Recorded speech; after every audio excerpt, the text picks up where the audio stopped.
الحلال والحرام ده أساسي، كل حاجة بتعملها فيها حلال وفيها حرام،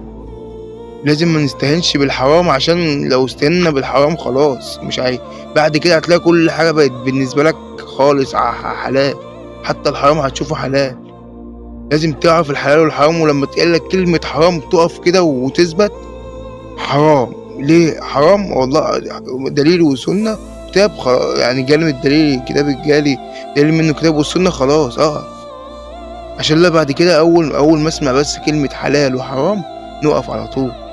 إن ده أساسيات دين وده حدود ربنا ما ينفعش نقرّب لها، أُمّال إحنا عايشين في هَم وغَم وضيق ليه؟ ما هو بسبب اللي أنتم بتشوفوا الحلال